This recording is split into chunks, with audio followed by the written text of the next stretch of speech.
What's up? What's up? What's up? We are back. Tell the truth, episode 23. Chris Jones forever should just be the title. I mean, Right. just Chris Jones forever, man, forever and ever. Obviously, I'm D Mac. We got DG, we got CJ in the building, man. Um, One Mr. Chris Jones has signed a 5-year, up to $158 million deal. That is incredibly lucrative to say the least. Yeah. 95 He's million in, back. in practical guarantees, a little bit, roster bonuses, things of that nature. But ultimately speaking, the headline is Chris Jones is going to be here long term. And obviously, based on how we discussed our choose our own offseason type of scenarios, that was a major piece of it. And it's great to hear that Chris Jones is going to be the centerpiece of this defense moving forward, and certainly in the chase for a three-peat. So, just to start off, I mean, what were you guys' immediate reactions when this dropped very late on Saturday night, by the way? I was at an event and I was just like, oh, Chris Jones. I was like, oh man, I didn't expect that. Yes. But yeah, give me you guys' immediate reactions. Go ahead, CJ. About damn time. About damn time. I mean, I knew the deal was gonna get done. Feeling like LeBron. You feel me? I was like, kept hearing rumors and talking about it, and once like the Sneed trade rumors started getting bigger and bigger, I'm like, all right, well, if we're really thinking about moving Sneed, then obviously we're gonna extend Chris, and obviously we had all the clips like Pat in the franchise episode saying you're not going nowhere, and then Chris yelling at the parade talking about I'm gonna be a chief for life and all that good stuff. So you would think like obviously after the summer we had and Chris's agency and Veach going to the table and them not finding a number to agree on. And then Chris went out there and had another all-pro season, missed a game, still had 10-plus sacks, still looked like the all-pro player that we thought he was. Should have been DPOI 2 years ago. So for the last 2 years, if you look at the resume, Veach really had no choice but to extend him. I was definitely not expecting 5 years, but it does give you more leeway and stretches out the money to help out the roster more because his cap hit this year is only $7 million. So that's very, very fortunate for the roster. So that definitely helps Veach out as far as the signing free agents and definitely trying to sign the rookie class as well. So finally glad to see it get it done. We've been thinking about this day for a long time. It sounded like a no-brainer for us. We've been knowing he should have got signed, but there's always the rumors of like, is Veach ever going to sign someone to a third deal? Because we know this is the hardest contract to get. So he finally got it done. I'm proud of it. Twin is here to stay, going to retire a Chief, Hall of Famer, Chiefs Ring of Honor, all that good stuff. Let's go win a three-peat, man. That's what it's about now. Yeah, man. I said it for a long time. There are players that you let walk, and then there are players that you just make an exception on and you pay. And I know Veach has had this philosophy since he's kind of taken over that he's not going to really give big money to guys that are over 30. Or I mean 30 or older.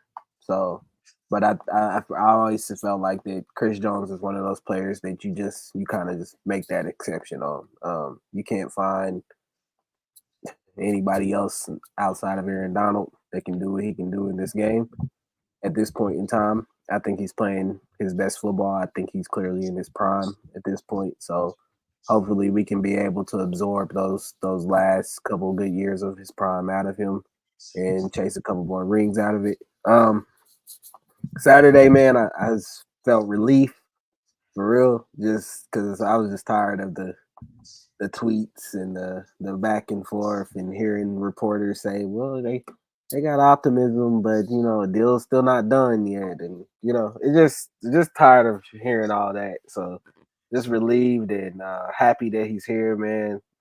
Didn't want this to end up being, kind of another Tyreek situation or whatever. And I will say, according to Nate Taylor today, shout out to the Raiders because I don't think if they would have shown interest, maybe Chris is gone. So I think that kind of got to Clark Hunt, and he was like, "Yeah, open up that bag because I will not allow him to be a Las Vegas Raider." So it is what it is.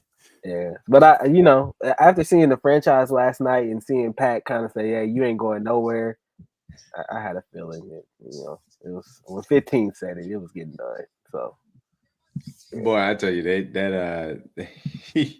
Mahomes made it very clear, and you could tell that they had kind of said that throughout. Him and Kelsey were like, "Hey, we got to make sure we're including Chris Jones and his importance to this team and in this run." And they've made that very clear that he is a pillar of this organization. You love to see that. You just love to see that they're willing to step out there and be that type of influence for them guys. But it's awesome.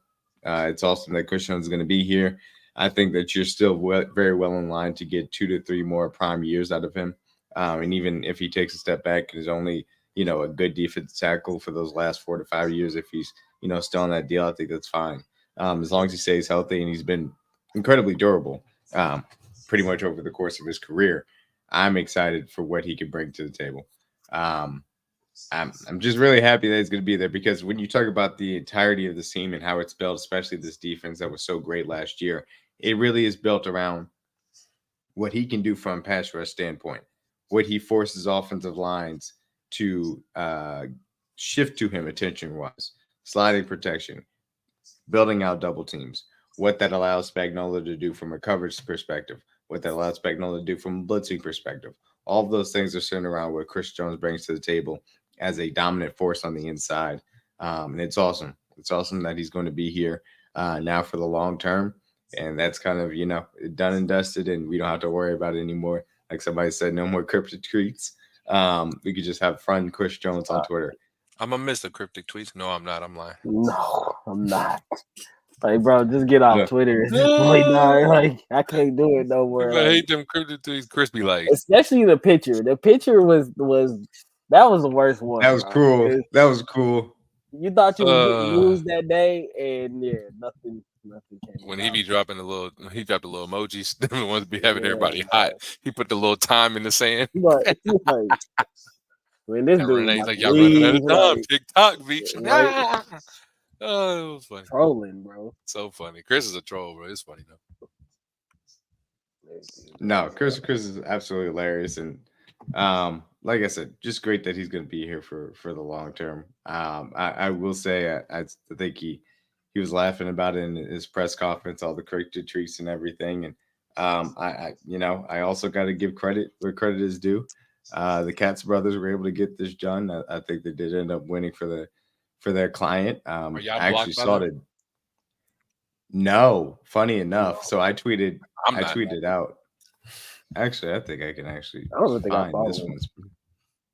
I don't follow him, but I got a funny notification earlier today. Let's see if I can find it real quick, because I wasn't expecting it. I'll tell you guys that when it came across my timeline. Yeah, here it is. All right, let me go ahead and share real quick. Hold on. It had me cracking up, I'll tell you that much. But yeah, apparently one of the Katz bros found my tweet, and that I tweeted back in January 7th, and wanted to respond with this video, which I wasn't expecting to see. But it was hilarious. What did you say? What was the tweet? It's up there at the top. They did a terrible they job. have a terrible job. They clipped him back. That's funny. Yeah, man. Look, he had wanted to let me know. So. They was waiting on. And look, there was nothing I respect more than petty bookmarks to circle back to. I have to respect the game. The game is the game. Keep them impressions going up. The game is the game. I got to give it to the Katz bros. Retweet the show too, since y'all want to, like. I'm about to go ahead. Chris Jones is above. Retweet that too. That's funny. So yeah, I found that to be funny when I got ready. They was like, "We gonna get his ass as soon as we sign it." Hey, retweet that tweet. Oh, that kid, get that kid. Fuck him. Y'all had bookmark. I was like, you know what? Again, I respect the petty bookmark keeping. I can't be mad at it. The game is the game, so I had to respect it. But yeah, so that Chris Jones notification kind of kicked it off. Obviously, Drue Tranquill was able to re-sign kind of, I think, a bit before that, if I remember correctly, or a bit after that. I think a bit before that is when we re-signed Drue Tranquill. We also have gotten the news that Deon Bush and Mike Pennell are going to return. Funny enough, Drue Tranquill actually broke the news that Mike Pennell was going to return during his introductory news conference today, which was hilarious. Great question. I mean, anybody's an insider. I mean, we learned that on Twitter today. We had a random account predict the Calvin Ridley deal, which we'll get to as far as the first day of free agency is concerned. Some interesting reactions to things around the league. But anything to say specifically about Drue Tranquill, Deon Bush, and Mike Pennell returning? I mean, obviously Pennell, a guy that was a Super Bowl hero, had an amazing playoff run in general, but certainly showed up big versus the 49ers specifically. Deon Bush got himself a great interception of Lamar Jackson after we had some safety injuries throughout that AFC Championship game. And certainly special teams guys that contributed for us all year. And Drue Tranquill played an important role on our defense at that second level. And with Willie Gay moving on to New Orleans Saints, you expect that to continue. So anything from you guys on those three players? Nah, man. I mean, Brett Veach he must have watched my Choose Your Off season. You know, he was definitely thinking alike. But nah, I'm just happy to have Drue back. Obviously, it sucks losing Willie, just because losing his energy and his vibe and what he brings to this team emotionally. But at the same time, bringing in a guy like Drue, who's extremely versatile, is great in pass coverage as well. I think gives Spags a piece that I think has probably been missing from this defense for a little bit. You know, takes a little bit of pressure off of Nick Bolton as well to have to play some of those snaps, pass coverage and things of that nature. So just glad to have Drue back here. He seemed like he really wanted to be here. Watching the franchise episodes, it seemed like this is where he wants to raise his kids and retire here. I could see Drue being in this community for a long time to come. You know, I was glad to have him here. Obviously, guys like Deon and Mike, having those both back, you know, they've been grinding with us for the long haul for right now. So I'm just glad to have those guys back and thinking hopefully they can go out and make some more impact plays. I think the bigger piece of news was Mike Pennell coming back and being able to put him next to Chris and, you know, some of those run fits. So, you know, I'm glad everybody's back, and sucks losing guys, but that's the nature of winning. That's the business of winning at this point. So. Go ahead, CJ. No, Drue. I know Drue was coming. We both put it on our mock, so I had Drue on there. His cap hit was essentially damn near the same base of what we predicted around that $3 million mark for this year. I didn't expect him to get a 3-year deal, but I'm happy he did because I definitely think he's in the prime of his career as well. Finding a linebacker who can play middle and off ball is very hard to do nowadays, especially a guy who can run the green dot and call your defense if you need to, if need be. A lot of teams don't have a linebacker like that. So knowing you got two guys, and him and Nick, if either of them go down for any period of time, you got both guys you can lean on for that position. So that's very key, especially in our defense and having versatility. So Mikey P had definitely, like D-Mac said, had one of the better unsung hero roles for this defense. Coming in, putting Trent Williams on his behind. That's definitely one of my favorite plays of the whole playoff run. Definitely was not expecting that. Deon Bush obviously got the interception of the game in Baltimore to seal that game as well. So both guys made big plays on this whole Super Bowl run. So having those guys back, having veteran leadership in there is something that's to not be discounted, because you can't really replace that in the draft, and especially bringing the guys who've been in the moment. They've been in the fire with us, like DG said, the last 2-3 years. So they know what it feels like to be in big playoff runs. And if there's ever going to be a lull in the season where we don't play well or lose a game, they're not going to be phased because they've been through those moments. You know how it is. The media is going to overreact. The radio is going to overreact. The national fan base is going to overreact, and it is what it is. But having guys that have been through those moments, they don't waver, they never fold. They don't blink at any smoke or anything. They just been through those moments. So having those guys in the building makes calling your defense and calling your overall game plan that much easier, because you know anything we call, they can go out there and execute. So, and Drue, you saw his reaction at the parade. It's way better than LA. So when he was doing that, that's all I needed to know. I knew he was coming back. He was and I know he was lit during the whole parade too, but he was just going crazy excited over how the fans were reacting and all the energy it was for the parade day. And unfortunately, it ended in a tragedy at the end. But for this to see the way the fans reacted to him and him embrace the city, like DG said, I had a great feeling that Drue was going to be back, especially knowing we were going to lose Willie to the Saints in free agency. So I'm glad to have Drue back. Glad Mikey P and Deon, great depth pieces to have. Now we could just, honestly, after we got Chris done, that's the only news I really needed for free agency. Honestly, anything else is like icing on the cake. So these are just great guys to have back. We don't really have to teach them the system. They essentially know what we're going to run, what we're going to do. Now it's just game planning week to week and figure out what we need to do and get better at on a week-to-week basis. So now we just got to build through the draft and build this roster and just fill those holes and add those little nicks and tweaks that we need to do. And I think we'll be good. Obviously, once we get this receiver signing free agency, which we're going to talk about later, that's kind of like the next domino to fall. And then after that, it's just building through the roster, which we've done a great job of the last 3-4 years with each. So I'm excited, man. We got the biggest domino to fall was Chris. So after that, it's kind of smooth sailing from here. We can really kind of play. We can kind of kind of not play with our food, but kind of just have multiple options to see what we want to do now. So everybody that's available, we've kind of talked about so far. So it's pretty on Yeah, I brand for mean, what we've seen. look, you think you talk about specifically getting that first domino to fall with Chris Jones. If you don't get Chris Jones, then you're a pass rusher, which is a significant bastion of what you want to do for to be a championship level team is in question mark. So being able to get Chris Jones done means that you can have a little bit of deep breath and understand that things you're doing is a little bit more on the peripheral of your team building from that perspective. And to your point, obviously free agency has begun. We went through the legal tampering period on Monday and Tuesday. We got the first day of official free agency today, in which deals can be official. And we got some very interesting deals, specifically as it pertains to the AFC West. The Denver Broncos don't currently have a quarterback. The Raiders also don't have a quality starting quarterback. They did sign Gardner Minshew. The Chargers had to cut Mike Williams to get cap compliant. And so, yeah. Also, the Broncos decided to trade Jerry Jeudy. That is a thing that also happened. The Raiders did make a big move in signing Christian Wilkins. Obviously, as CJ pertained to it earlier, it appeared like they were very ready to give Chris Jones a huge contract, and they decided to give that to Christian Wilkins instead to play next to Max Crosby. They did lose Josh Jacobs to the Green Bay Packers. So that's kind of the AFC West wrap up. Obviously, we saw some huge deals. Gabe Davis going to the Jaguars. Calvin Ridley signed a massive deal just a few hours ago with the Tennessee Titans. He got a bag to say the least. And honestly, that's why he wasn't necessarily on my free agency radar, because I expect him to get a bag from a team that would that would very badly need a wide receiver. So the Chiefs really only made one move, which was signing Irv Smith Jr. to come in and replace what Blake Bell was. Irv Smith, 25 years old, athletic guy, has the ability to receive the ball well, certainly better than Blake Bell, and can give you a little bit blocking wise. So it'll be interesting to see how exactly they don't want to use him. I do think it'll be an upgrade on their 13 personnel sets.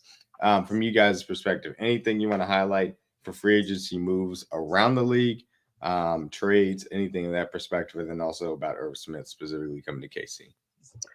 I just want to say Tennessee. Tennessee is some throwing out money. Yeah, I had a feeling that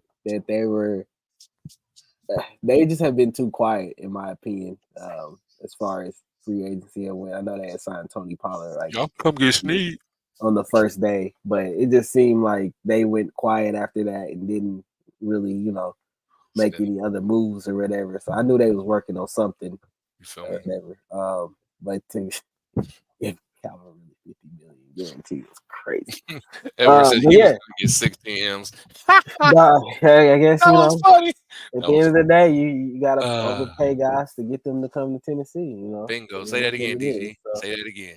Overpay. That's the definition of free agency. Like from a and then from a matchup perspective and a scheme perspective, maybe it works for them or whatever. But at the contract rate, it just was like, damn, I'll pay for that. So, I had an Irv Smith. I know a lot of people talked about that or whatever. Some people had some mixed emotions about it. At the end of the day, tight end 3. I'm just glad that we'll have somebody who can actually catch the ball and not have Blake Bell in there. You taking shots? Listen here. I'm glad we decided to get rid of the fullback.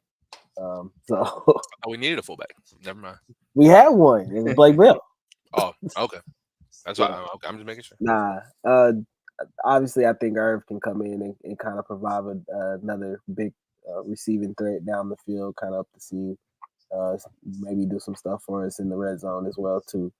I know a lot of people say it may look like a Jody replacement, but I've heard talks that they're trying to bring Jody back as well too. So see what happens on that front. But happy with that signing.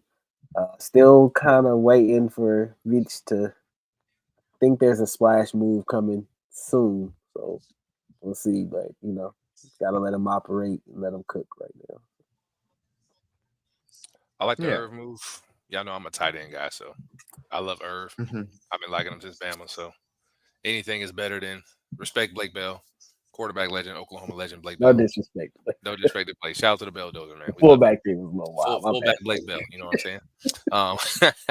But no, anything's an upgrade from what he did because obviously he and like how the funniest moment of the season for him obviously was the New England game when we threw that pass to him and the defender just took it out of his hands and everybody on Twitter was ready to kill Blake Bell.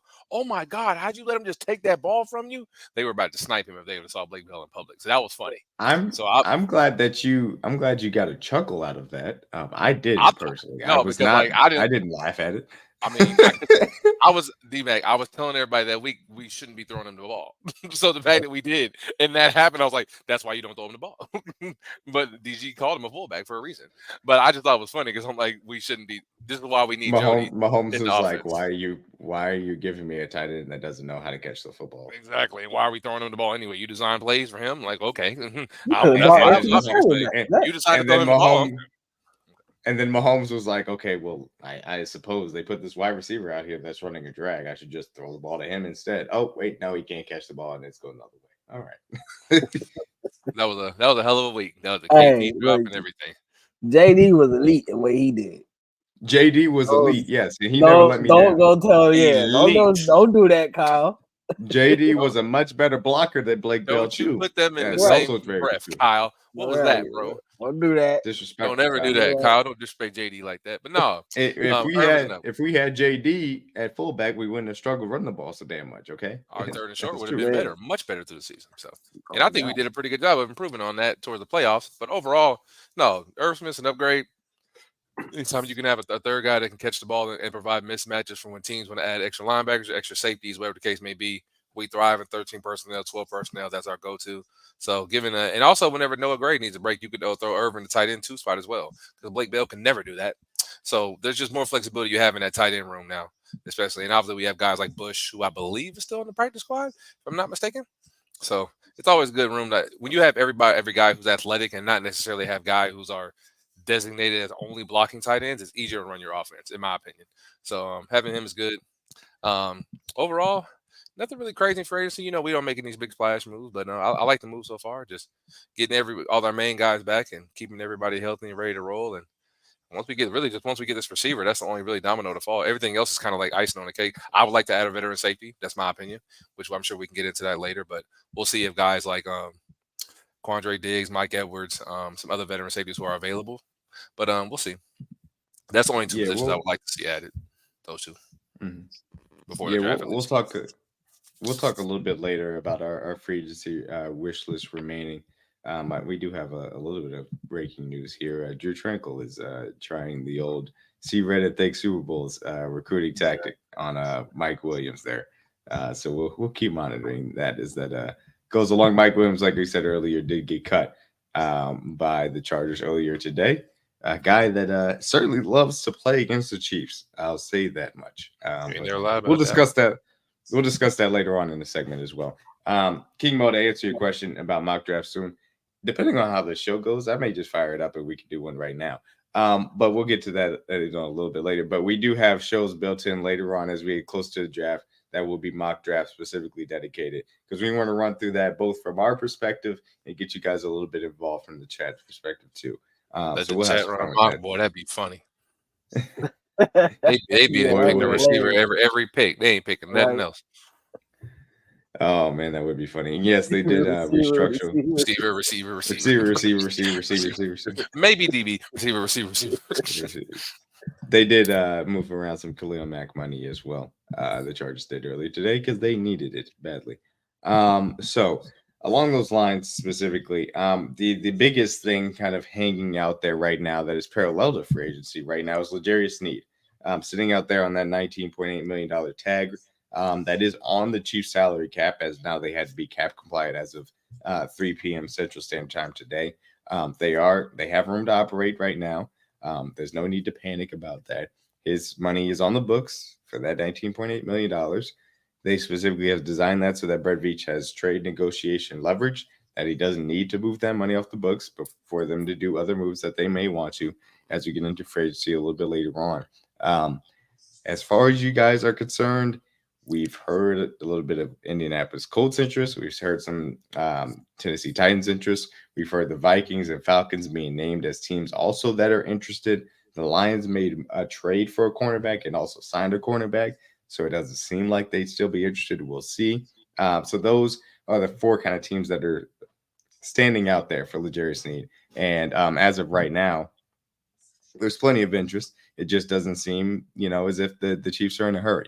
They want to get the deal that they feel comfortable with, which makes perfect sense. And we'll end up seeing it. So, your thoughts on L'Jarius Sneed, him possibly staying on the tag, him possibly staying on an extension, him possibly getting traded, and what that compensation could look like from you guys' perspective? It's like you can split all those three ways right now. Honestly, like I don't know. At this point, like the way he talked the other day at his charity event, it seemed like he still wanted to be here. I know the Chiefs have had interest in bringing him back.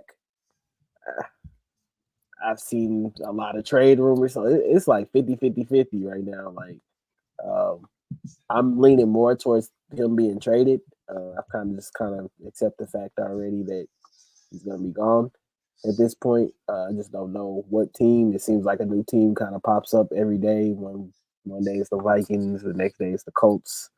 Last night it was the Tennessee Titans. So at this point, I'm clueless as to knowing what's going to happen with him at all. But all in all, I hope he just gets what he wants at this point. And I know he wants that bag. So whatever team is going to give it to him, he deserves it. Hopefully he gets that. That's the only thing I'm hoping for. No, for sure. I think I think he does get traded. I mean, there is a high possibility he does come back, which I think that possibility was high from the get go. Obviously, mainly because, obviously, like there's always both sides to a coin. Obviously, when it comes to the trade, and obviously if he wanted to get extended, his age and his knee. He's 20. Obviously, he's older because he's been here for a while. He was an older guy coming out of college when we drafted him in 2020. Obviously, he has had the knee injury that we've been managing very well, and both of those things are real. So both of those things are the teams are trying to manage on. Obviously, I think the trade could still get done, but at the end of the day, if obviously Veach doesn't feel the value is worth that he would get in return, then obviously we probably keep him here on a tag and we try to maybe get a value comp pick for him when he having to leave next offseason. So I think the best case scenario is that we still get a trade done. And in my mind, I was always thinking of the teams that would trade for Sneed are the teams that we're talking about now, the non-playoff teams. I never thought Detroit was a real player because I didn't think they were that desperate. As badly as they needed a corner in the playoffs, they still got that far with average cornerback play. And I'm being nice when I say average. Their corners were really terrible. So they needed to improve that room a lot, and they did so by going and getting Carlton Davis and signing other guys. So I never thought they were super desperate to get Sneed because teams like him, Atlanta, Pittsburgh, were always teams that were linked to him, or even like New England. But I always thought teams like Carolina, Arizona, Tennessee, all the teams that DG just mentioned, the non-playoff teams are going to have top 15 picks, a lot of cap space, and a lot of picks to give up. I always thought those teams would be available to go get Sneed. And now we're hearing the Colts being linked to him. So all the teams that are still on the table have always made sense to me. So now it's just about can a team go out there and pull the trigger to get the trade done for Sneed. Hopefully it does get done. But if not, the mock that I did for the scenario with both of Chris and L'Jarius Sneed staying would be kind of in play with obviously Chris's cap hit being a lot shorter than what I thought. I don't think nobody thought he'd be at $7 million, but obviously Sneed being back on the tag at 19 M, that would help us out. And definitely try to give out some more money. Being that Chris's cap hit is so low, we could probably use that money to finesse and try to add some more veteran pieces and help use that money to sign our rookies and everything else. So overall, I think it's kind of going the way I expected it to be. The teams with all the money kind of taking their time. I still think the Washington Commanders are in play as well. I know they got a lot of money and a lot of cap space as well. I know they drafted Forbes last year. Maybe they want to pair him with a veteran, especially in that division. We got to play against a lot of good receivers. So there's plenty of teams who have good opportunities and a lot of value that they can go out there and trade for Sneed. Maybe we don't get that second and a fifth that we were hoping for. Maybe that turns into a third. And maybe a later round pick if need be. I'm still holding out hope that if we do get the deal done, it is a second. But at the end of the day, if we could just get at least decent or respectable value for Sneed, that would be good for me. As long as we can just get him to a place like DG said where he wants to be, him and his family can go out there, be comfortable, and we get value for him so we can move forward and attack the draft the right way. Yeah, I mean, I completely understand it. And I think there is a distinct possibility that he does stay. From my perspective, I think it would be on a lesser cap hit than that money would be. If it ended up just being him playing on the tag, then I expect him to walk no matter what next year. I don't think they would tag him a second time, just to try and trade him at that point because you're getting lesser value for him at that point. So, and again, when you're chasing that three-peat, it could be understandable why you would still want to keep him around. And I think Brett Veach is approaching this from the right mentality. Starting out with Chris Jones getting signed, so you secure that major piece on your defense, the guy that stirs the drink for everybody else, and you're holding, L'Jarius Sneed to say, hey, if you're going to come in and give us the second round pick that we're looking for value wise, that really blows us away, and we feel comfortable with that trade, then we could trade him. But until then, we're going to be good as far as the cap sheet is concerned and move forward. So at this point, I think Veach is doing the right thing and holding out to make sure that he gets proper value for L'Jarius Sneed, who is a great corner. And flat out, he had a great season. He deserves to be labeled as such and paid as such, to be honest with you. And we'll see if somebody ponies up to do so as well, as far as L'Jarius Sneed is concerned. So now that we've gotten that kind of out of the way, as far as remaining free agents, obviously we've seen a lot of these guys go off the board to this point. I'll ask this kind of two different ways. One, are there some names specifically that you guys want to target? And then two, what are the 2 to 3 positions that you specifically think we need to bring a free agent veteran in on prior to what we get to in the draft? Good. What do we need to bring in? I know I've been on the Josh Reynolds train the whole offseason. I'd love to bring him in. I think that'd be a great guy to have, like a 1-year deal, kind of similar to what we did with MVS, if it doesn't turn into 2. Curtis Samuel makes a lot of sense for this offense. I've said since day one, that's a Andy Reid guy, a guy who can play inside out. He's played running back at points in his career. He's played receiver at points in his career. He's been in multiple different offenses, so he knows how to run multiple spots. He's very comfortable, whether you give him the ball short, deep, wherever. He's an athlete. A very similar guy to like a Dexter McCluster, Tyreek Hill type of guy who could do multiple different things. That's something that Andy Reid would love to have in his offense. Those would be the 2 receivers that I'd be interested in adding. And at safety, definitely would love to have Mike Edwards back. But Quandre Diggs, if it's eligible, if he would like to take a hometown discount, that'd be nice. But I know it's kind of murky on him because I've been hearing his name linked to some bigger deals than I expected.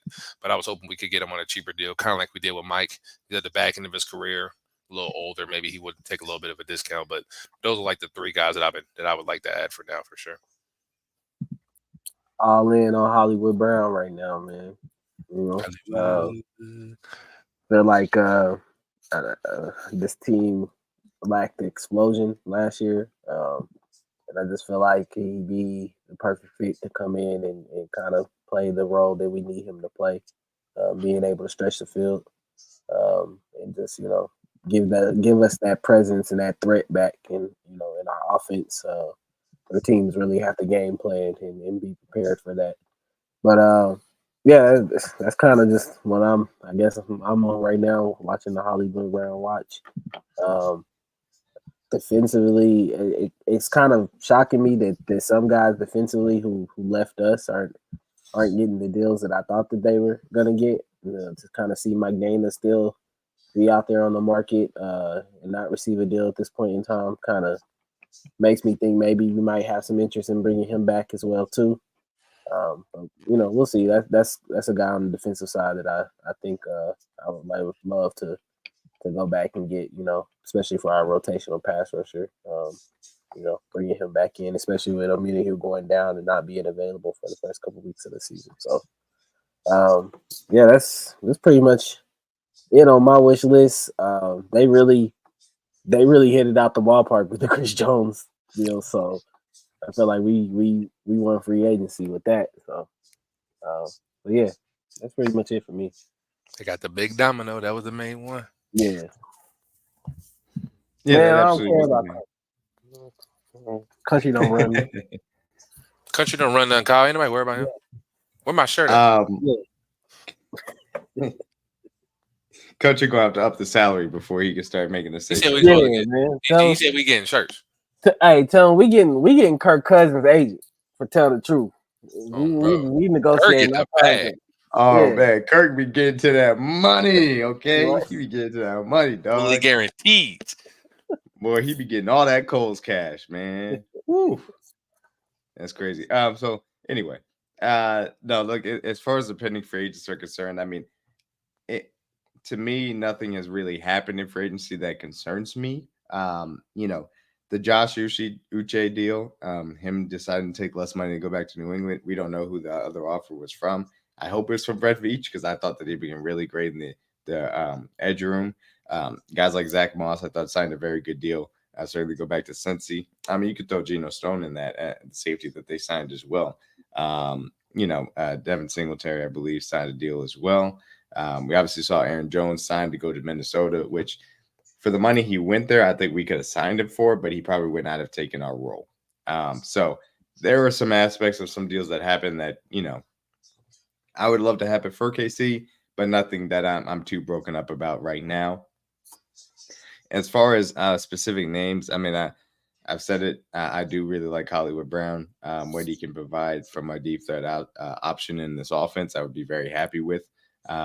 If Mike Williams wants to come here on a prove-it deal, I'd be perfectly fine with that as well. And a lot of people have concerns about his injury from last year, and he's 30 years old. Very valid concerns. Those 3 years prior to that injury, he's been fine from an injury perspective, in my opinion. Produced every time that he's really been out there. He could be an outside wide receiver that also is able to threaten deep as well. I wouldn't be too broken up about bringing him in on a prove-it deal.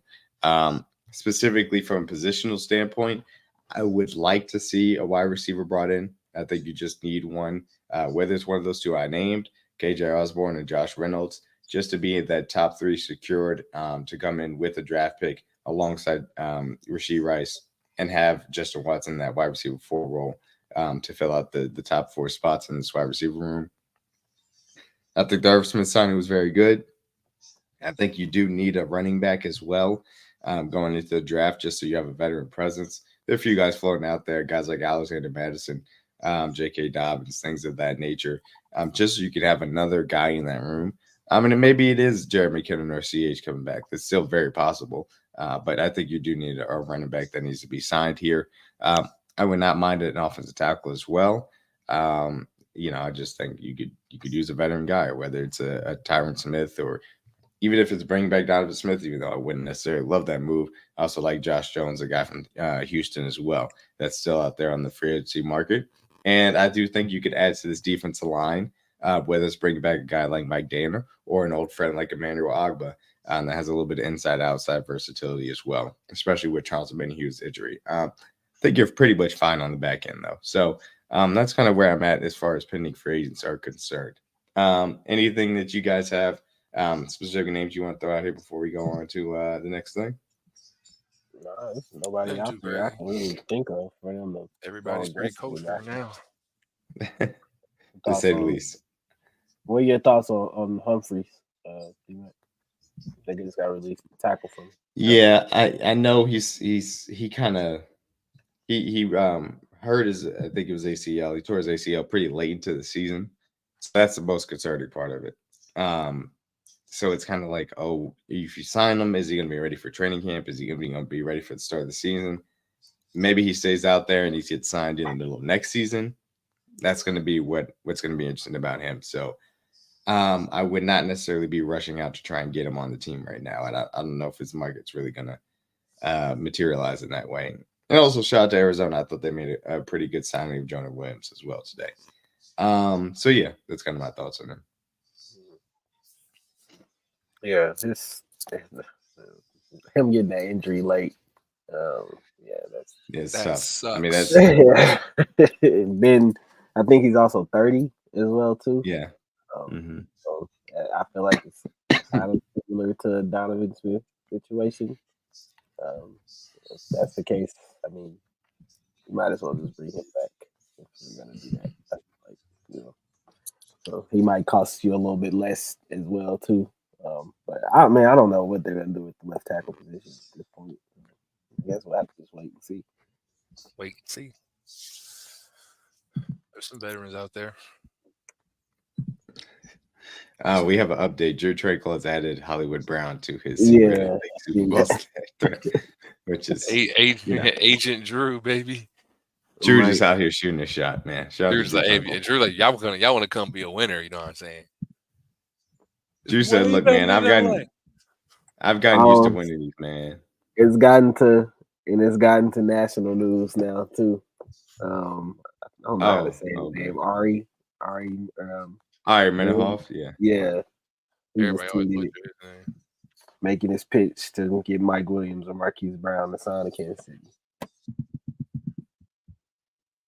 Hey, we'll see. We'll see if anything comes Recruit of Drue, it. There was He said, while we're at it, all right. there were some things floating out about Hollywood Brown and what he said on stream last night. I think he was watching Patrick Mahomes highlights, which I would say some outlandish things as well. Watching Patrick Mahomes highlights on a consistent basis, I do that very often actually. So speaking of Patrick Mahomes highlights, though, we did have the finale of the franchise finally drop, damn near a month since the Super Bowl for understandable reasons. I thought it was an excellent bit. I personally, when they started playing the Michael Jordan music, the Bulls Dynasty intro during the final drive. Got chills, bro. Like, Oh man, I immediately laughed. I'm like, chills. whoever did that, that's fire. That's fire. I got so hyped, man. Last Oh, damn great. vibes. I was ready to hear now at guard. 6'6", North Carolina. Well, North Carolina. Bro, if they would have edited and then did Pat, that would have been so fun. Oh man. Now at quarterback, number 15, Texas Tech. That would have been funny if they would have did that. Somebody should edit that. That's my idea. Matter of fact, don't do that. That's my idea. We'll try and get Max to edit that in. So he's the content creator on Kingdom Cast. We'll see if we can get that done. But yeah, no. Shout out to Airhead AM PM. But I'm that got me absolutely hyped. That was an awesome piece of the episode. All of it was very well done. They had a bit specifically at the end of CEH and Pacheco crying in each other's arms, which is very touching. I mean, CH is a guy that was upset that he wasn't actually on the Super Bowl roster actively last year, but now he got to play in this one, so it meant a lot for him. The moment where Miko catches the football, the funnier moment where Miko is everybody's yelling for 12 to get in the game before the final play. 12, and Miko was like, "Oh wait, no, that's me. I gotta run on the field." He ran on the field. Like, okay. Also hilarious. So yeah, I mean, look at other great moments. Anything that you guys had to highlight from the franchise final episode? My favorite part was MVS, bro. All the ridicule, all the hate, all the slander he got, and most of it was warranted. Some of it wasn't. But to catch the pass in the Super Bowl for a touchdown after we got all the momentum and we're trying to change it for him to make that play and the energy, I was the most hyped out of the whole entire franchise episode in that moment. That's when I got like chills, seeing everybody dap him up, like let him keep talking. That's how you make a play. Then Coach Merritt come over there and embraced him. Like that's how you respond through all the adversity you've been through this year. And for obviously him to get through that moment, for the ups and the downs and the peaks and the valleys. And I'm so proud of him, and I got respect from everything he did for us, and I wish him the best, obviously, since he's not going to be on our team so far. But I respect everything MVS did in that playoff run. That just epitomized the kind of guy he is. Obviously, I know it wasn't the most smoothest season of all, and he gave us a lot of clickbait as far as the not responding back to obviously the media members in the locker room, acting like he doesn't know what they're talking about, trying to be oblivious to the BS that he went through and all the issues and the drops he was having. But for him to show up in that moment, and literally the whole playoff run, I can't do nothing but respect that man for everything he did for us, especially because he's had two of the biggest games we've had in the last 2 years in the playoffs, being one versus the Bengals at home in the AFC Championship, and then having that big game, obviously in Buffalo and in Baltimore. So that moment when he caught that touchdown and everybody hyping him up, that gave me chills for sure, because that's just I live for stories like that when guys just come back and bounce back from adversity and they know how to respond. And when you do it in the biggest moments, there's no better feeling, man. So definitely shout out to MVS, give him his flowers on that for sure. Yeah, man. The episode was amazing. Love the way that the media crew that works for the Chiefs put everything together from preparing for the Super Bowl to getting there, the equipment manager story, and then finally getting to the game and seeing from the players' perspective, like how physically and mentally exhausted they were. But to fight through all of that and accomplish the goal, finish the job, and become champions. I think the biggest, I definitely got chills when they did the Michael Jordan thing or whatever. just because growing up as a kid and hearing that music or whatever, like, that's the first thing you think of is Michael Jordan stepping onto the court or whatever. But just knowing that Patrick Mahomes is in that era now, that kids are looking up to him as, probably the greatest, player in football they've ever seen or whatever. Just knowing that they have that opportunity to see greatness or whatever, it's just a good feeling. But I think the deepest moment for me was CJ coming out of the game, being on the sideline, and Andy kind of looking back like, where you at? Like, we need you. Like, yeah, get on the field. Like, what are you doing? Why are you over here on the sideline? Chris and Andy and his head like, this is why I get you out here in St. Joe, ain't it? And y'all need to get on this game right now. You over there sucking win. Yeah, Chris said, I bet you next year you have your ass. Hey, Chris was like, I need a minute. Yeah, but nah, for him to, basically look at him and just say like, look, I got y'all, but I need a break. Give me one snap, and then for Mike Pennell to make that play, I think on was it 1st and 10 or whatever, to hold them to 2nd and 4. It was 2nd and 4 actually. 2nd and 4. Yeah, to hold it a no gain pretty much. Yeah. And then seeing how exhausted he was and saying like, bro, he looks at the side like, Chris, come get me. Like, I need one.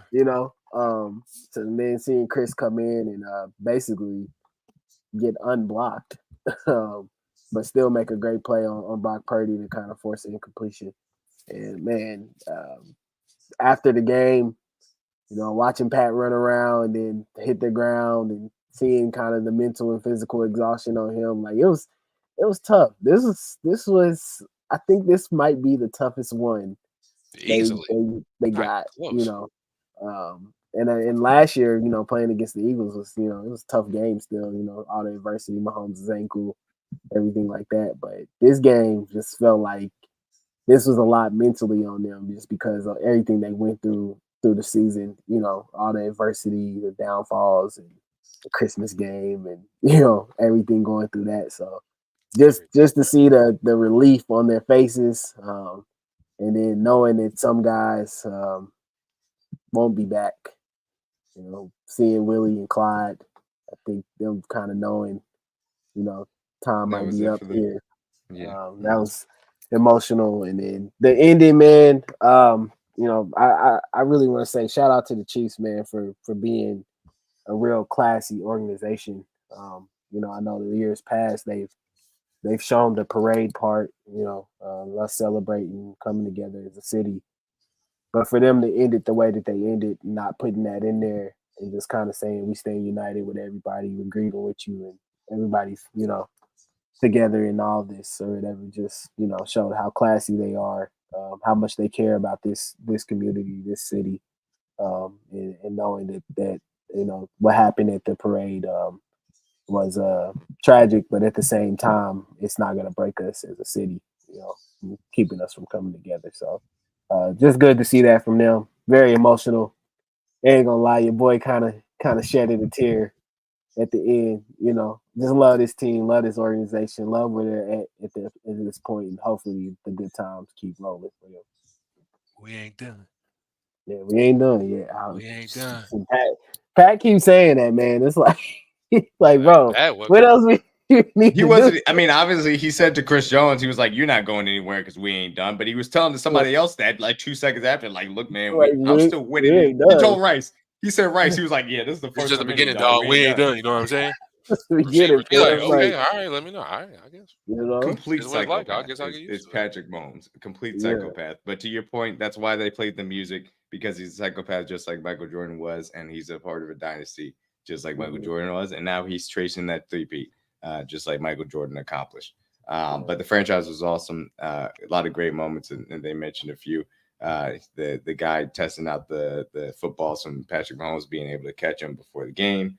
CJ almost dying. Harrison Butker saying that he missed it, the longest field goal in Super Bowl history as a low line drive. He was in the ground. He was like, oh, I missed it. Crazy insanity. But look, all things considered, the franchise is an amazing series because it gives you a window into everybody that helps to make it possible. From the stadium vendors to the equipment staff, things of that nature. I thought the way that they set up that story was awesome. And obviously the players, you get an inside look at that themselves, which was awesome. I just enjoyed it so much. And it's great to be able to have that extra content and kind of relive that a little bit, even just a month later. So, as that pertains to wrapping up what was the 2022-2023 championship season for the Kansas City Chiefs. We got about, still under an hour here. I mean, do you guys want to, no, we are not doing this. Look, we discussed it in space earlier today. We're not doing the superhero stuff. We're not doing it. Hey man, it's just one man's opinion. I'm one man. I am the man of the people, but it's just one man's opinion. I'm sorry, y'all. Max want to argue DC versus Marvel next. That's what he want to do. It's terrible. It's terrible that we've gotten to this place. That's how you know how bored we are. Well, because we're waiting for the Chiefs to make some type of free agency decision, which is slow news night. It's just gonna sign a receiver. Y'all just gonna be mad. Why we gotta wait? We know what's gonna happen. They're gonna sign a receiver. Half of y'all will be like, I like him. The other half gonna say, I hate it. Then he's gonna come in the season to make plays. We know how this goes. Waiting for Yuji to hop on there and tell us how trash he is. So, freaking sucks, bro. He's not even an eligible X, bro. Can't even play outside on the numbers. Like, what are we doing? Could have got him in the draft in the 3rd round. Do y'all want to buy draft tonight? We can do it. We might as well. Yeah, I was just gonna say we're under an hour here. Let's just fire it up because look, man. Like I said, hey, chat, get involved. What y'all want, chat? Hey, chat. Where y'all at? Oh, you want to be Twitter GMs? This y'all moment. Come on. Let's just go ahead and fire it up and see what ends up happening. There's gonna be some funny shit right here, bro. Who ready? I know Max about to say some shit. Manny we're definitely not tell you to trade. We are not going to trade up on PFF. Oh shoot, baby! This is Manny season right here, baby. We're not going to trade up. So Manny said get room. That's where Manny started off with. Forced trade. Jody said every pick to the Vikings for Jettas.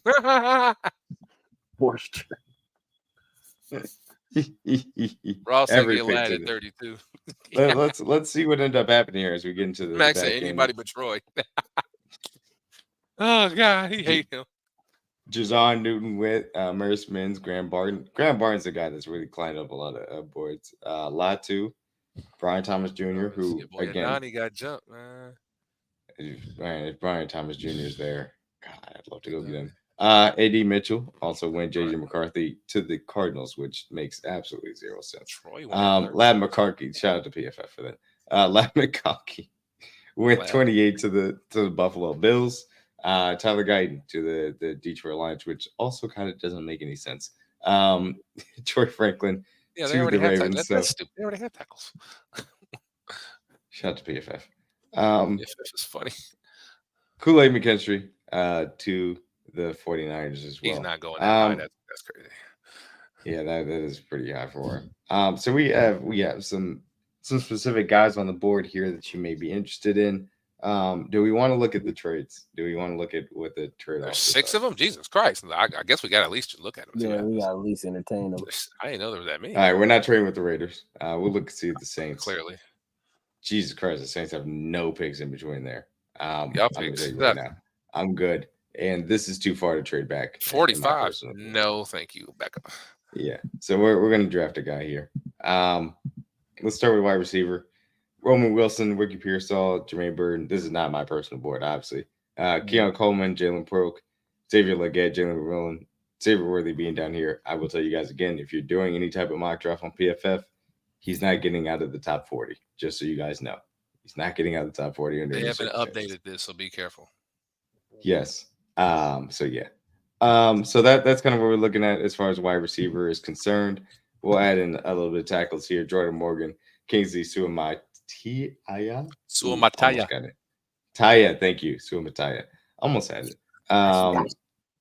Kieran, who I will not say his last name because I cannot pronounce it. And also Blake Fisher as well.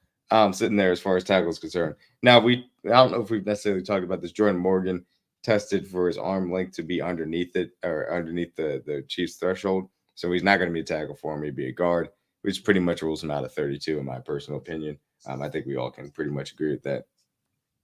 To me, this pick would be between Keon Coleman and Xavier Worthy. DG and CJ, what are you guys' thoughts? Same thing.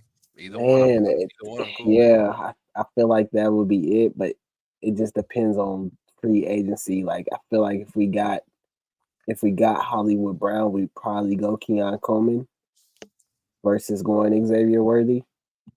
But if we ended up with somebody like CJ said, like getting a Josh Reynolds, Then you get probably Xavier. go Xavier Worthy. Or Mike Williams, then you end Yeah. up going with We're not Xavier signing Mike Worthy. Williams. Whoever came up with that outlandish, he just tore up his knee less than 12 months ago. No, I'm not signing Mike Williams. I think it's I, very I'm not. very possible. I'm The not. that minute Mike he Williams gets hurt is again, good. y'all gonna be pissed off. I'm not dealing with it. I'm not signing him. I'm not going to get pissed off because I know that that's a risk that we're taking. But again, for him to be on a prove it deal, I'm fine with it. But that is my opinion.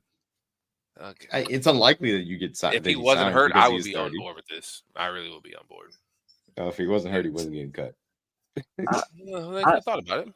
In my opinion, I would lean, if this is the way the board fell, I probably lean more with Xavier Worthy. Just because.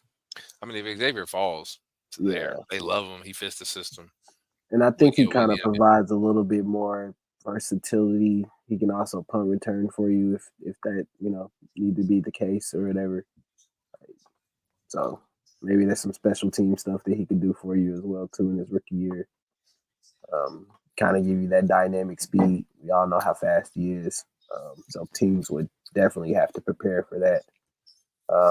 But I guess you would have to go get a bigger receiver kind of type at that point. They could probably win on the outside. So I probably lean Worthy, but I won't be mad if it's Keon Coleman either. I think if Worthy there, they take him. I think the only way they don't take Worthy is if the tackle that they really love falls to 32. Like if they really are in love with Kingsley, or they really in love with Jordan Morgan, which obviously he's not the arm length, but if a tackle they love falls to 32, I think they take that. That'd be the only guy I can see them taking over Worthy.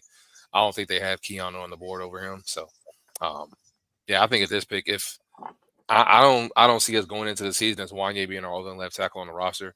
So realistically, I think we probably take a tackle here, but my heart says that we take a receiver, but my head says tackle. So yeah, understandably so. And look, I generally agree with you guys. I think if Worthy is there, he's going to end up being the pick. The only thing that could change that, if you do sign a Hollywood Brown, then maybe you can lean a little bit more into a Keon Coleman from that standpoint. I've got Worthy slightly over Keon Coleman. I would not be upset with either of those guys, but I think it makes sense. We'll go ahead and put in Xavier Worthy here at 32. I did slow it down here just a little bit in case there was a chance for you guys to say that you wanted to try and trade up to try and get one of these tackles that are coming off the board here. So we're around 51, obviously. Only tackle that's come off is Jordan Morgan to this point. So those previous tackles we had talked about are still on the board. Do you guys think we should talk about trade up or just play it out to go with 64? Is Patrick Paul still there? Try to trade at like 56, 7, 8, that little area-ish. See what happens. Okay. Run it to there and see what ends up happening. Okay, so a little run of wide receivers here. Ricky Pearsall, Roman Wilson, and Jermaine Burton, which, all three of those guys kind of going in that range makes a lot of sense. We tried to trade with the Cowboys earlier. Probably did not necessarily work out all that well. Let's see what we can get done with the Buccaneers. Jerry hanging up here. Jerry said, we the real Texas team. We didn't leave. We stayed. Okay, so take it for 159 and take it for 173. I do think that there is an opportunity to kind of consolidate some picks here, given the way that things are going as far as the draft is concerned. See if they be willing to take that. Okay, they were not willing to take that. Can I get that? Okay, so there we go. We should take that. Sweet Mind went off the board. Kieran's still there as far as tackle is concerned. Patrick Paul still is there, available as well. I think I'm generally on board with you guys as far as it's concerned. Patrick Paul obviously has the left tackle experience you'd want. Kieran as well at Yale played primarily left tackle, a little bit of left guard there to start out his career as well. Blake Fisher was a little bit more of a guy that stayed on the right side throughout his career, and Dominic Pooney, a guy that we've seen mocked a little bit more to the Chiefs because his pretty much inside-outside versatility. He's more of a guard because of the arm length thing, but he would be a really good guard in the league, in my personal opinion. So out of these guys, I mean, who do you guys have a preference for? I'll say. I probably lean more Patrick Paul just because of his length, his size. Like you said, I think he's more solid on that left side or whatever. How many snaps did he play at left tackle? Did he ever play all? So he played all his snaps at left tackle. All the snaps at left tackle. All left tackle, baby. Yeah. Yeah, obviously a massive human being on that side. I think he's like 6'7" or something like that. Yeah, so I know he's big fella. Yeah, the arm length and shouldn't be a issue here at this point or whatever. I'm not too familiar with the other two guys that are kind of ahead of him and Fisher. I think I heard about the kid from Yale, but I heard he was more of a project kind of. Yep. A little bit more of a project, I would certainly say that, and to an extent, Patrick Paul is as well. But obviously, he played at a higher level of competition, a little bit more experience versus some top level guys. I think if it's Veach, it probably comes down between those two, and you kind of deciding on who you have to spend less time on, I guess. Mm-hmm. I'll just so we could see. I mean, there are some interesting D linemen here, certainly. Brandon Tice, a guy that has inside-outside versatility, very good. Chris Jenkins, very good 3-tech. And I love Rook personally, a guy that has a lot of athleticism as well. Even with bringing back Chris Jones and obviously re-signing Mike Pennell, I think that you can add a little bit to your interior in the room. And obviously, big guy, Devondre Stetson out there as well. You can't take two. So yeah. You can't take two of them. Well, you can if you want to, but too heavily DG influence. Go ahead, CJ. I think right here probably be honestly, I think it all depends on like what we say if we sign any veteran offensive tackles right here. So I think the D tackle class obviously is deeper than I expected it to be, but I don't think the old tackle class is. I don't know if there's too many guys that they love on day 3 as much as they would on day 2. I'll probably go old tackle here. Especially knowing that we got Chris Jones back, knowing we brought Mike Pennell back, like DG just said, that gives you more flexibility, more security in the D tackle room. So I go old tackle here, whichever guy they love the most. I love Paul. I kind of like Kingsley as well. So I'm mad as hell. As soon as we wanted to trade with Dallas, they freaking took Kingsley. That's the guy I wanted. If he fell down, that would have been a perfect pick for me right here. So no, I'm cool with Paul. If that's the guy we like, and that's the guy that whoever tackle they love, I would love to get an old tackle on the board, have some competition with Wanye for the next 2 years, and one of you guys turn into our starting left tackle, please, so we stop signing veteran stopgaps for the next 3 years, please. Just find us a starter so we can lock him in for 4 or 5 years, be good to go. We'll be solid, man. So yeah, I'll be happy with a tackle here. Yeah, if it's me, I'm probably pulling the trigger on Patrick Paul. So, like the higher level of competition that he's probably played against. Dallas don't even know. Oh yeah, they did. It'd be ironic if we signed Tyron Smith. That'd be funny as hell. Yes, it would. Oh, really? See another position of need. I'm not saying we should, but it would be funny. That sounds like a move we would do. So, right. Mm-hmm. So we'll go with Patrick Paul here. See a lot of wide receivers here. Devondre Sweat also off the board. Dorlis also a very good defensive lineman. Thrash, Brandon Rice. Certainly, and obviously we're not factoring in a possible trade of L'Jarius Sneed for right now. I thought he would. Yeah, we're not necessarily factoring in a trade of L'Jarius Sneed into this for right now. Exactly. Yeah, no Sneed picks. That's a good change on the board as well. So yeah, this is what we're looking at as we get down here to 95. So I already see kind of where I would personally land about where. So Pooney is a very interesting prospect because we talk about some of the interior offensive lineman type of depth things that are going to be moving forward here. So that's somebody that I would target. I love me some Cooper Beebe, boy. He a dog. Yep. Mm-hmm. We'll also include Max some good Mills corners on the here. Board. Cam Hart on the board. Ooh, we got options, boys. I do really like Cam Hart. I know. I'm saying, bro. And we'll include D lineman as well. Obviously, Michael Hall, very good guy. Leonard Taylor, a little bit more of a project. Elijah but I do Jones, think that oh my God, we got our pick of the litter right here, fellas. This may be our the 90s. So yeah, what else stands out to you guys with a little bit of versatility that we kind of have here? Having secured a wide receiver, having secured a left tackle kind of project to move forward with. What position would you like to attack and then what type of prospect as well. Go ahead, DG. I'm thinking here. So, are we factoring in losing L'Jarius Sneed? So this is based on We're gonna say that he's on the team. Yeah, for this this is Okay, trade. he's on the team. Okay, all because we right. obviously didn't get any extra picks. We'll just say that he's on the Sneed team. is on the for this roster scenario. for this scenario. At this point, oh damn, where D-Mac go? Dang, you didn't kick D-Mac off? Man, We haven't technically. This why country need to get us a real laptop. Yeah, man. We working off our Up phones. the budget.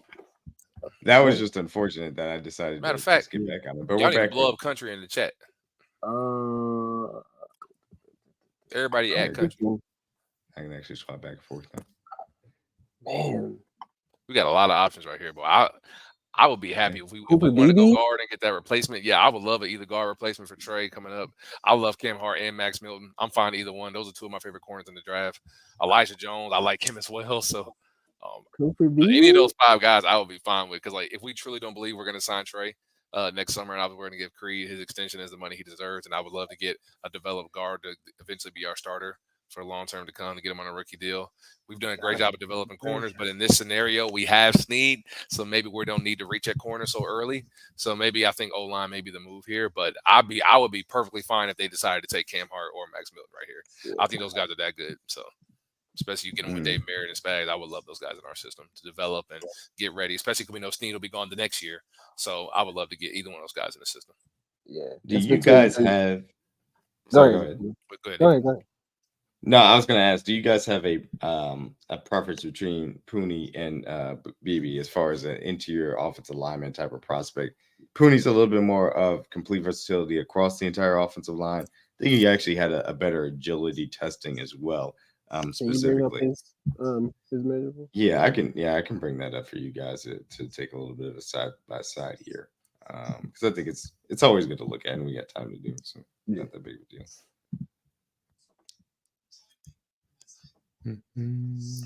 I think BB is more of a comparable to Trey, a dog in the run game, very physical.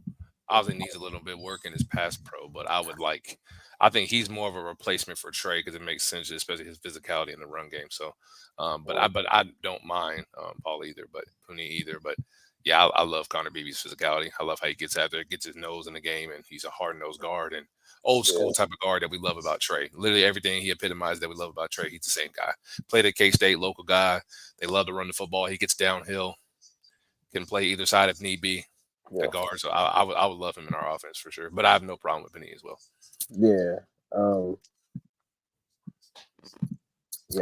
I kind of think it kind of comes down to offensive line as well too. Can you guys see that? It's loading. Yeah, we can see it. Yep. Loading. Okay. So this is a comparison of both of them back side by side, and I think your point specifically about what you're trying to replace in Trey Smith as his ability to be that road grader in the centerpiece of your run game is a very interesting point. Oh, you guys can see it now? Yep, there it goes. It's up now. Okay, good. Perfect. But yeah, so I mean BB is a little bit heavier from that standpoint. Obviously you see where the weight difference is. And that's why, Pooney was a little bit more athletic from that standpoint. So Pooney's a little bit better in pass pro. BB is more of a physical guy that can move people off the ball. And when you're talking about interior, that makes a lot of sense. Pooney does have a little bit longer arms as well. Tough call, DG. Tough call. Very. Both had great shuttles. Both had great three cones. Both local kids as well. Both local kids. Arm length's a little bit different, but not a crazy difference. So who do y'all feel fits the scheme better? Okay. I mean, we're a pass heavy team. So I'd probably say Pooney, but Cooper is literally what he could fill Trey's role like perfectly fine. Because obviously, out of all of our linemen, Trey is probably the weakest link, air quotes, for like pass pro. But he still does a great job of getting his feet and his hands in place because he's such a physical guy. So I think Cooper BB could be coached into being a better pass pro, but I think his run game and his physicality is something that can't be matched as far as like guys in this draft. I just love that physicality. Having that kind of guy in your locker room brings that energy, and I think we need that in our group. So, because we know our weakness, quote unquote, is running the football, even though when we want to, we run the ball very well. So, if we did lose Trey, I think Cooper would step in flawlessly and do that exact same role, honestly. Yeah, I'm with that. Yeah, I'll probably lean more towards Cooper Beebe in this point. I know Brent Veach is kind of the person he always kind of thinks 2 years ahead of time. You know, especially for guys that I think he kind of knows that he might not be able to pay. Yeah, no, I think that I think that the point that CJ makes specifically about being able to replace what Trey Smith brings in the run game is a very good one. And I think that's something that needs to be taken into account here. So I'm leading Cooper. Passing up on these really good quarters would be tough. Passing up on Leonard Taylor possibly would very tough. also be kind of tough. I would love to have Max Melton. What if the Sneed deal got done in like 2 minutes? Man, and then that changes everything. Let's get both of them. Yeah, then we definitely have something to talk about, certainly then. But we'll go with Cooper in this spot, and I feel comfortable with taking him there. So we'll go ahead and speed this up now that we're gotta protect the franchise, bro, man. Bucky is flying, bro. Caged over, D-Man Sky's off the board. Godwin's gone. Cam Hart, god dang it. You love me some caged over. Bucky's gone. Malik Trey Benson. Oh, he went higher than I thought he went. Okay. Christian Jones, John Nelson. Oh, some boys are still here. Yes. So now we got kind of into that day 3 aspect where the board kind of opens up. I think that you could still look to add another wide receiver as well. I think tight end and running back certainly are heavy things that come into play. Your boy Ben is there. Theo, boys. I love how excited CJ gets about prospects. Hey, they're still there, boys. I didn't think they was gonna. I thought Theo was gonna be gone because the way he tested very well, I thought Theo would be flying off the boards because he looks like a classic, like tight end starter, 6'6", can run, has a great catch radius, can move after the catch. I would love Theo right here, honestly. But obviously, Smith, that's probably not a logical sense to bring him in. Then you have 4 tight ends, one doesn't play. Then so. I do think you could still stand to I would like decide to draft a tight end. In that case, if you still wanted to. To me, though, I'm looking at kind of this trio of defensive linemen, specifically Mekhi Wingo and Christian Boyd. Both Christian Boyd more so at the Senior Bowl. Mekhi Wingo had a very good combine. I really like what both of those guys can bring to the table, and I think they'd be very good for our D line depth. Do you guys have any feelings as far as that either one of these prospects are concerned? I like Wingo a lot, so I agree with everything you just said. I like Wingo. Let me see. Can you go to the safety, D-Mac? I wonder if this guy that I like is still there. Yeah. Take a look at it, some safeties as well as get rid of some guys.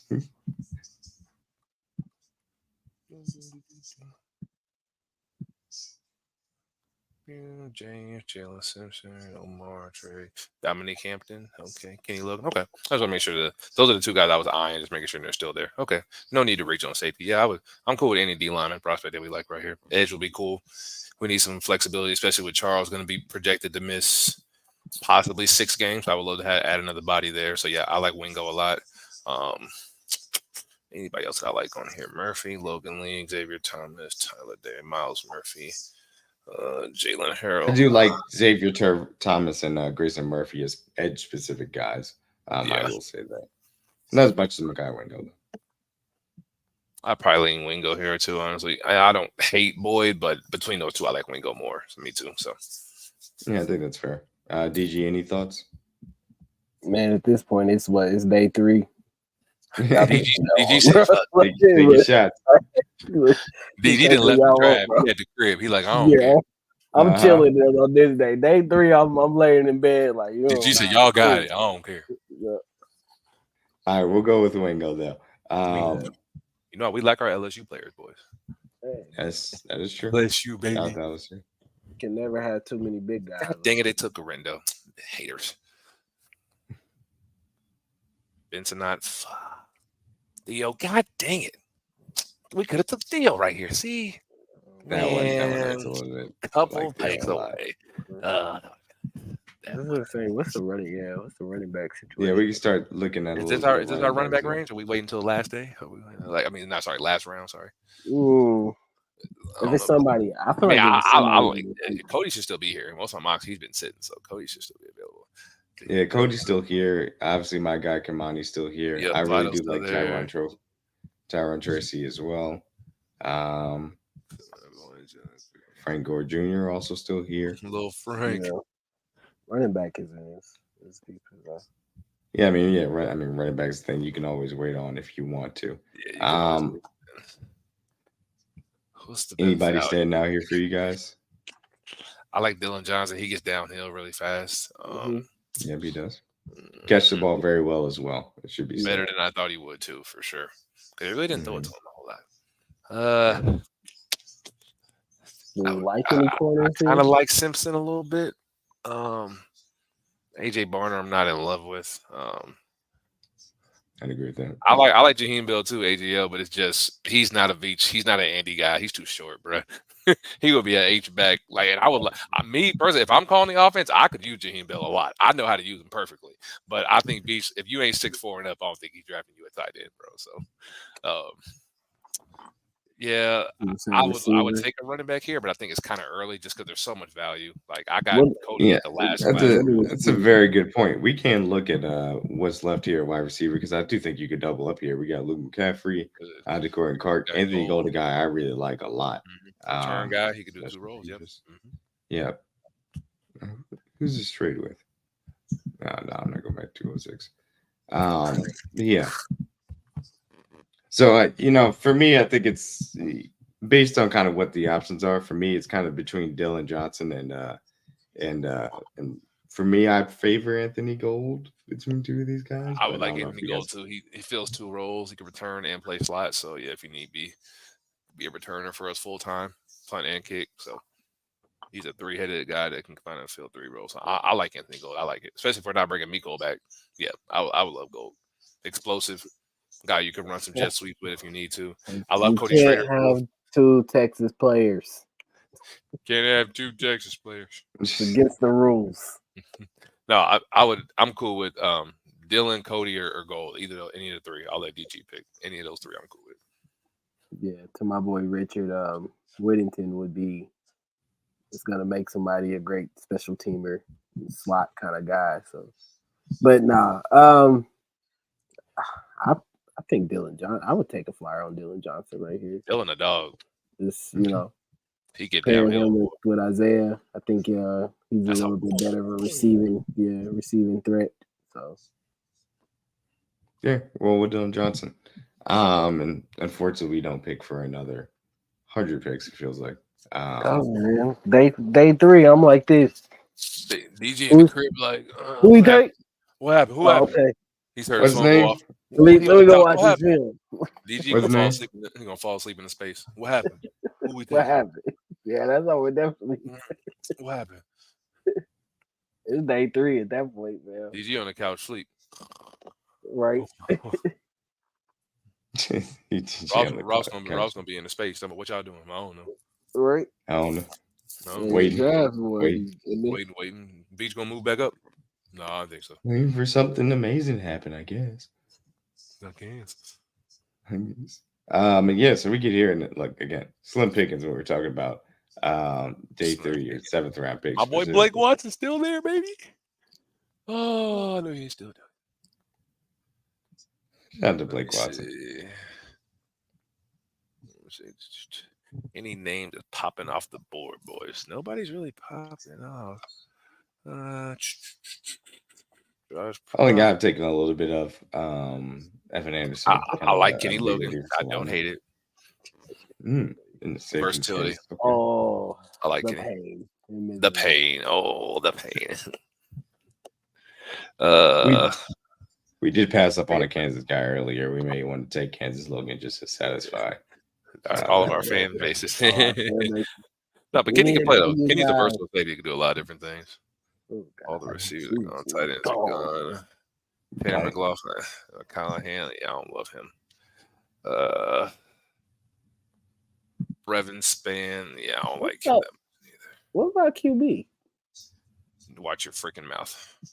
A little bit of Are you Edward now? Tua's little brother. I'm not against Tua's little brother. You want Spencer Rattler? You bring in a guy to kind of spice up the room. Be a backup. So what? He gonna tell Blaine Gabbert to pack his helmet and get the moving? Give Pat a little competition. Who's that line? What's that linebacker that I like? Oh, what's his name again? Oh yeah, linebacker would be probably. Yeah, I would like a linebacker right here just for some depth piece to give Jack Conklin a little sweat. You know what I'm saying? Where's my guy? Where's my guy? Where's my guy? Is he on here? That's it. Jordan McGee. There he is. Ha ha. There he is. Guy from Temple. Yes, he can run. Right. I like I'm down that. for Jordan McGee. I'll send y'all some film if y'all want to look at him. But he can run. He's not Willie. He ain't Willie fast, but he can move for his size. He can move. I'd definitely be happy to take a look at him, but we'll go with Jordan McGee, and we'll roll on here to the second pick. So both these guys are still on the board. We got Tua's little brother, and we got Kenny Logan Jr. Which one you guys want to go with? Kenny Logan. Let's go. Kenny Logan it is. We're going with Kansas Kid. We're getting all the defensive players, baby. And we can sign Tua's little brother and as a UDF. Look at that. Everybody gets happy. And PFF hates our draft, which is honestly normal because well, we didn't move up with anything, duh. Right. We didn't trade or nothing. We ain't got our Sneed picks. If we went into the draft with these picks, a lot of these guys damn stinks. That stinks. Well, we didn't move anything, so yeah, I'm not worried about this. But yes, so a little bit of draft recap. Obviously, Xavier Worthy there at 32 to start the draft off. Speed threat, has a lot more to his game as well. Can track the ball very well deep.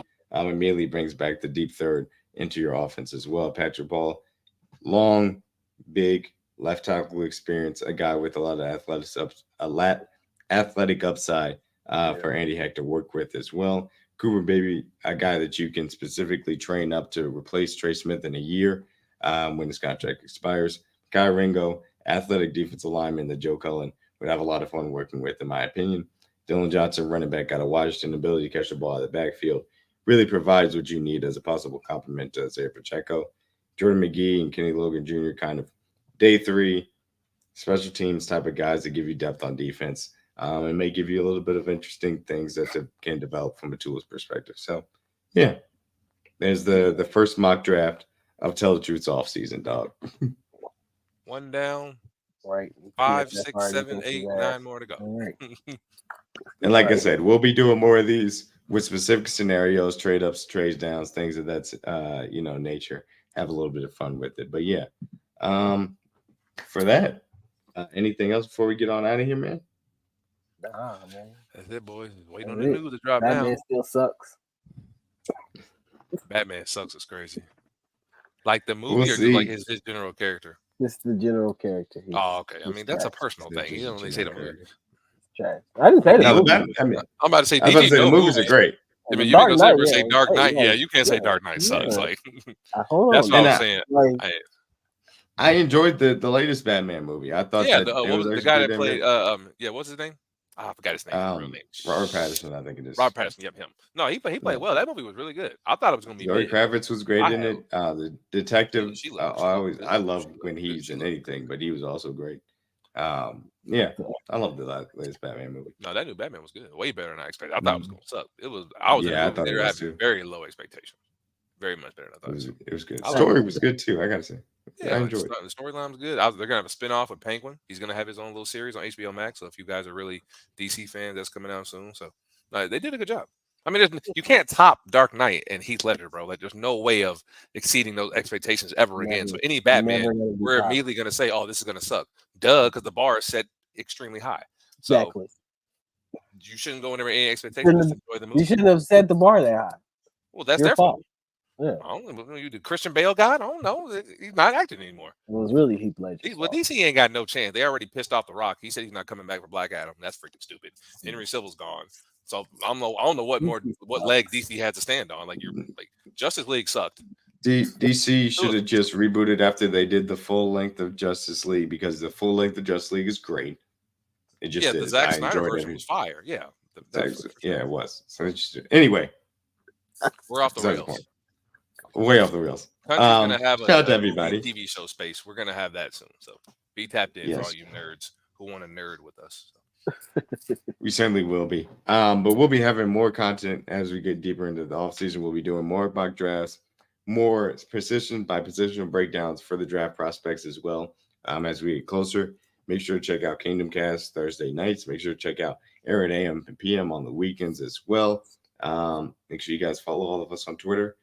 Keep it prolific for DG, CGZ for CJ, DMAC Wake 316 for me. Up to date on all the news as well. Be reacting to it as we hopefully get some more news for the Chiefs signings. We'll see what ends up happening. But yeah, thank you guys for once again joining us for Tell Truth. Peace out.